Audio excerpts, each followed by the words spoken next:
The Illegal Cobalt Mines of the Congo by Mitchell Heuvel. Cobalt start in the Congo. Large cobalt reserves were first found in the DRC in 2014 by a man that was digging a hole for his remote village. Demand for cobalt has increased sharply in previous years due to the Green Revolution and the EV batteries that require cobalt. The DRC is a poor country, making its people susceptible to cheap labor due to years of civil war and corruption within the government. Chinese mining companies.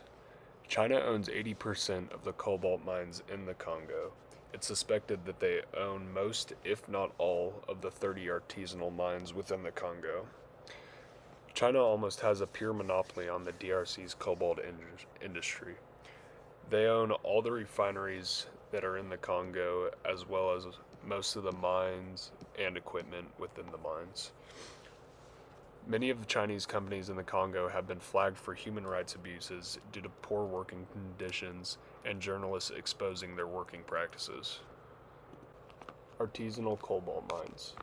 30% of cobalt mines in the DRC are artisanal mines. Children have been seen working in most, and all are thought to be owned by China. Thousands of people dig with their hands for cobalt. It's an almost biblical scene. People picking at the rock, bare hand with no shoes on. There's no protective equipment, and some even work without shoes and don't have enough money to afford a pickaxe, so they must dig with their hands. Refining process.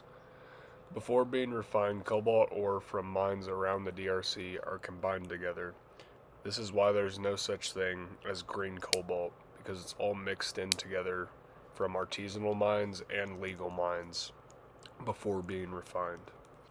The ore is refined using the hydrometallurgy process. This process uses aqueous solutions to create high pressure temperature environments to separate the cobalt from waste rock. It also uses chemicals to separate the rock. All refineries in the Congo are owned by Chinese companies. Working conditions. No PPE is provided to the artisanal miners, such as shoes, gloves, masks, or work suits, making the workers susceptible to injuries and disease. Many workers work barefoot while swinging pickaxes if they can afford it. Many can't afford it, so they work with their hands. Most workers are paid about $1 a day, which is barely enough to feed themselves, let alone feed their families or their kids. Dangers of the mines. Hundreds of miners die every year due to cave-ins. Many miners work underground in tunnels where they can become trapped if there is a cave-in. Injuries are common due to the lack of space between miners.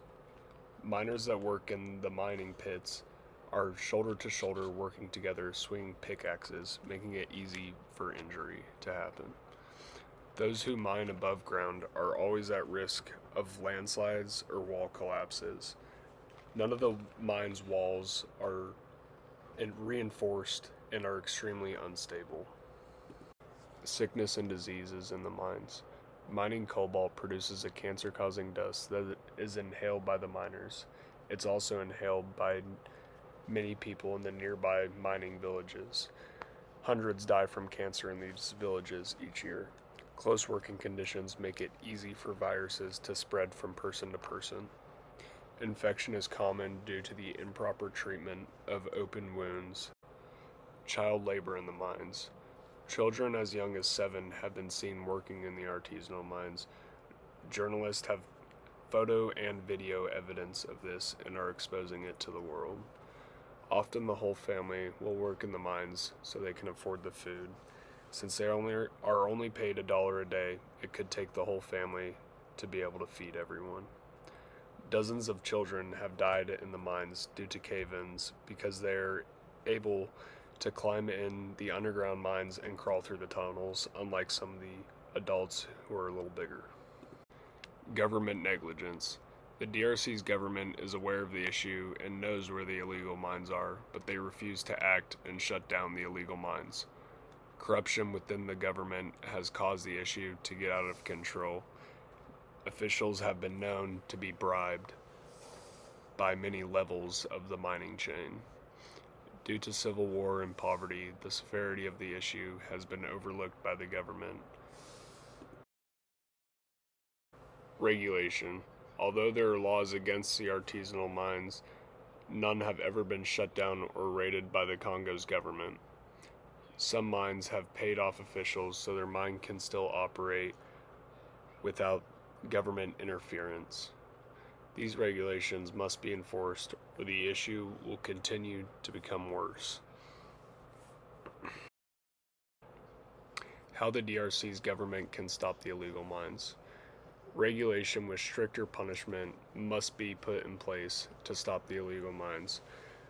The mine owners must be put in jail for an extended period of time. The government can use its police and army to shut down the illegal mines by raiding them when it is not expected.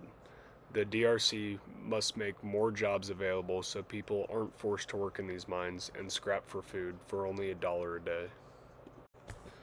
These are all my citations. Thank you for watching.